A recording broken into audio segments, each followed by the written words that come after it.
a little issue about a low trestle that we have to make sure we turn on the right street.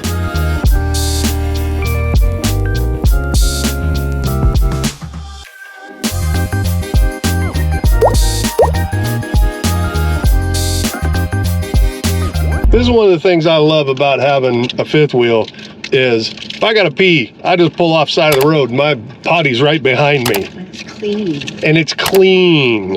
It's not some roadside restroom. It's not some hole in the ground. Stinks of high heaven. Yep. All right, well, we're at Grants Pass on our way to Albany for a harvest host this evening at a brewery. What you eating? Kind bars? Kind bars, they're the best. All right, back on the road for us.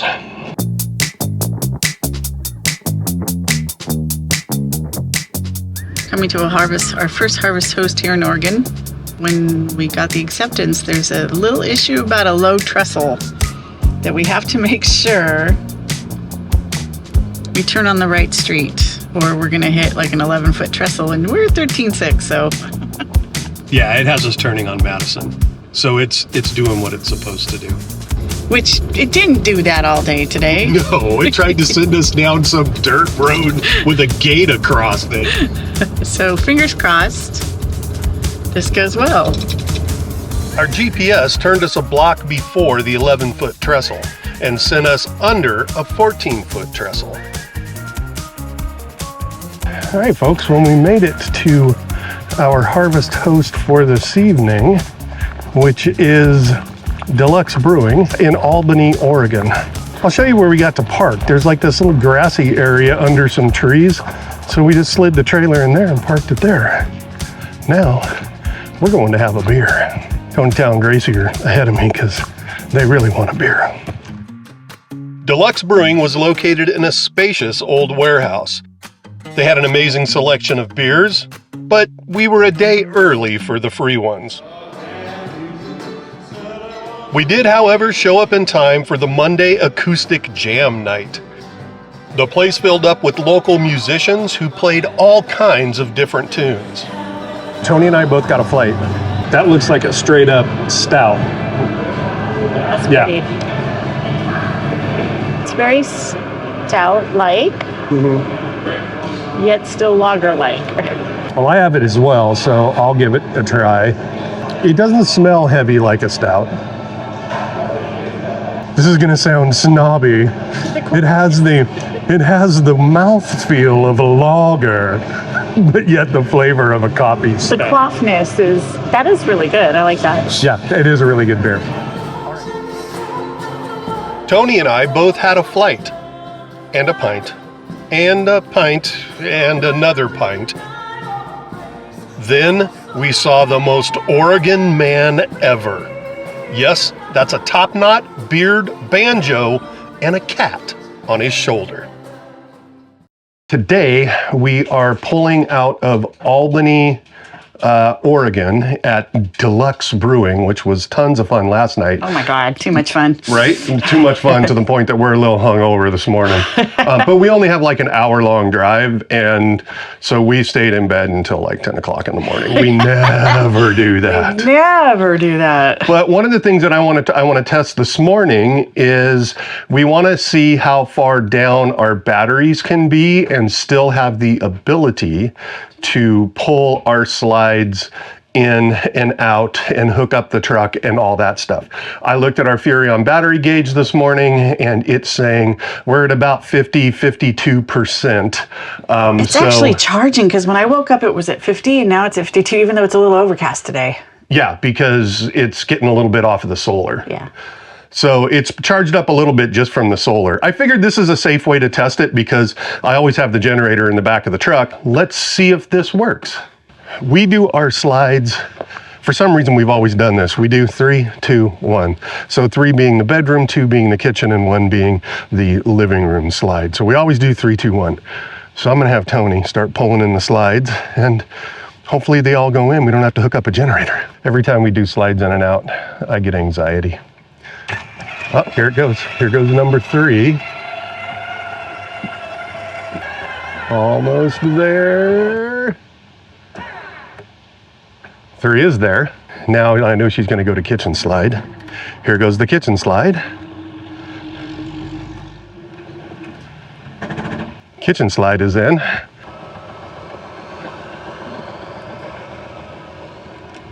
Now it's just a matter of, do we have enough battery power to get back to hitch height and drop it down? I'm sure we will. Left and right buttons at the same time. And here we go. And front jack's now going up. So far, this is all working flawlessly. We made it to hitch height. Woohoo! All right, now you got to direct me in underneath the ball. My favorite part. This is my favorite part because I feel like this is the one contributing thing I do.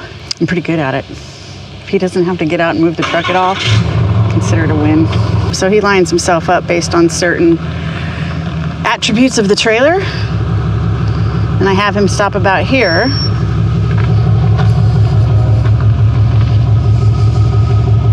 I look, because if you look, there's 2 dots on the back of the tailgate and the lining in the bed liner. Looks like he's perfect. Then I come stand over here, get out of his way because I don't want to be behind the truck when he's backing up. And then I slowly move up, keep my feet away from the tires. So you gotta keep your feet away from the tires. And then I watch. Tony Tal might have to hip check the truck. She has to do that every once in a while to get the ball to slide on, or to hitch the slide onto the ball. Bring her down.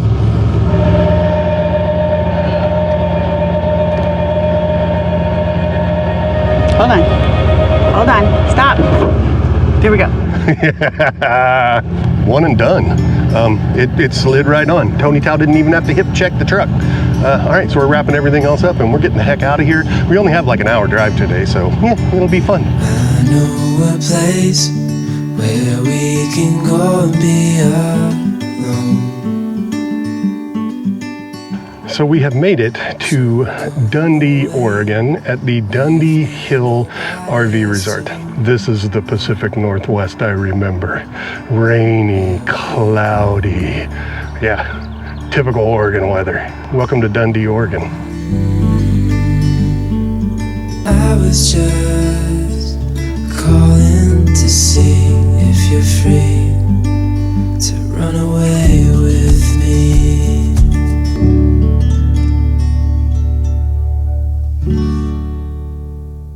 Today, on a very special episode of Our RV Sunset, we are referring to today's adventure as Hops from Heaven. Try that again. You got to give me the big angelic chord afterwards. Hops from Heaven.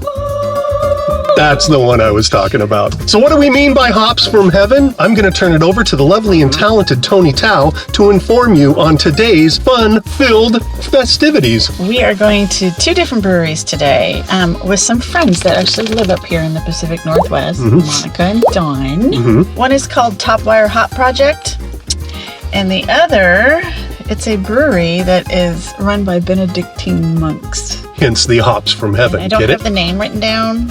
Let me see. Benedictine Brewery. Well, that makes sense. Ma'am, you gotta get in your seat. Come on, up, get in your chair. Come on, you gotta sit down, relax. You gotta get in your spot. Proper safety. We're off to have hops from heaven. Still no cord. Much better. So you know how we've said in the past that there's always challenges when it comes to the RV life. Our current challenge is that we are about 2 blocks away from the brewery that we need to go to, but this is what's going on in front of us. Our first stop was Top Wire Hop Project, which is nestled in a hop yard. They had the full rainbow of beer styles, and here's the proof. Then we were off for some saintly suds at Benedictine Brewing. It's the last remaining brewery in the United States owned and operated by monks. Proceeds from the beer sold go to support the Abbey located in Mount Angel, Oregon. All right, so dark ale. Oh, dude, that is so tasty. That is a good beer, by the way. Brewed by monks.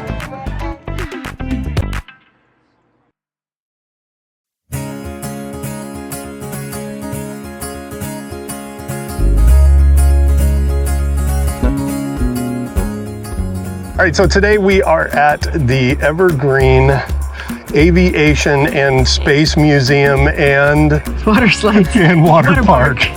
So apparently it's an aviation and space museum that also has a water park next to it. Neither one of us is holding the camera because we are in Newburgh. Actually, right now we're in McMinnville, Oregon. But we have friends of ours that live in Newburgh. We've known Dawn and Rich for years now. Dawn is a producer that now also works in academia, and Rich is an amazing editor friend of mine. That's Rich. So they decided to invite us to this amazing place. There is all kinds of aircraft here, including the Spruce Goose. This is the first time I've seen it in real life. It is mind-bogglingly huge. You can't believe how big this thing is. We're gonna have to put Tony Tao in front of it. No, find somebody small. And it flew. It was a taxi test on Long Beach Harbor. Howard Hughes was in the controls and decided to take it right up, and they skimmed the wave tops for 70 seconds and put it down again. Is that the only time it flew, or? As far as I know, yes. Yeah. What was the purpose of building it? If it was only going to fly for 77 seconds. It was supposed to be a World War II troop transport, but it took so long that the technology passed it by, essentially. It's literally made of wood, and that's hence the name. It's not actually spruce, but it's nicknamed the Spruce Goose. I can't get over how big it is. I know, right? The museum has aircraft that span decades, from World War I to World War II. The Korean War and the Vietnam War were also represented, and even a nod to America's space race. So the two airplanes that are directly behind me, kind of off this way, this is the stuff that I loved as a kid. So there is a German Me-262, first operational jet fighter ever used in war towards the end of the Second World War. And next to it is a Focke-Wulf 190A7, which was a fighter also used by the Third Reich in the Second World War. I've never seen either one of those planes in person, so this is so friggin' cool for me to be able to see this stuff. I love this place. The heck with the water park, I just want to see the airplanes. A huge thank you to our friend Dawn Ford for using her skill with the GoPro to get a bunch of these shots.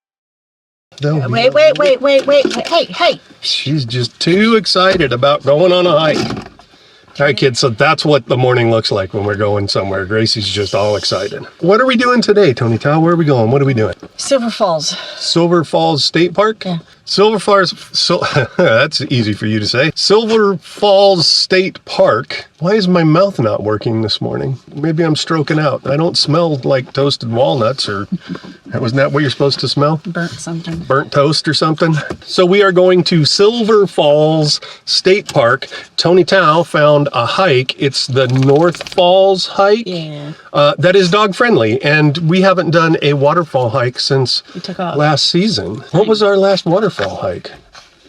Was it Watkins Glen? Probably. All right, so today is a waterfall hike. It's about an hour from here in Salem. You ready to go? Mm-hmm. You ready to go? All right, let's go. On the drive over to the falls, we stumbled onto what we think is a field of mustard. It was so vibrant and beautiful that I had to grab the drone and get a couple shots.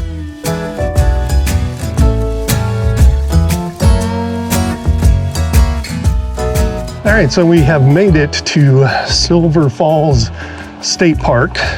We are doing the North Falls hike because it's the dog-friendly one.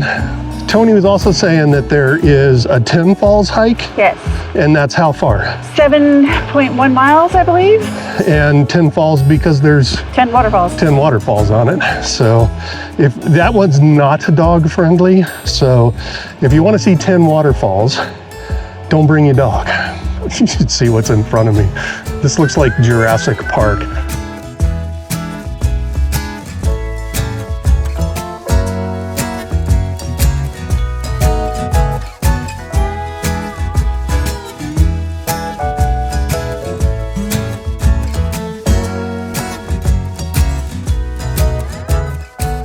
If you take this hike, keep your eyes open for the painted rocks that are hidden along the trail.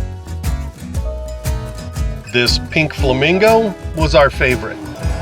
So down behind us is a falls that you're supposed to be able to walk behind. Here's what it looks like from way up here. So we're gonna head back and try and find the hike that goes behind the waterfall, because why not go behind a waterfall? That would be super cool.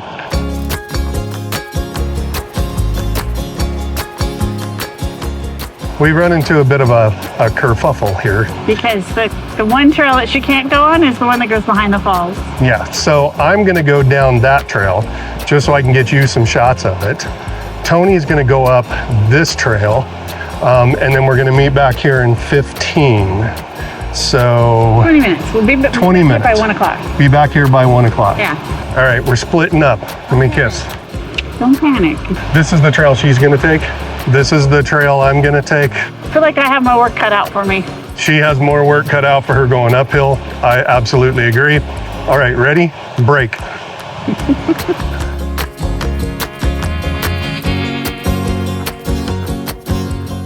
So I'm heading back. I'm in about a half a mile, and I kept just losing the sound of the falls, which doesn't make me comfortable. This one has been very upset since Dad and I split, so this may not be an option in the future because I was literally dragging her up this trail. You know how we said Tony was gonna have the hard hike and I was gonna have the easy hike? Not so much. It was a stairway down to the bottom, so lots of stairs coming up, but it was absolutely worth it to go down there. Sitting in this giant, almost like a cathedral with this big waterfall just right in front of you.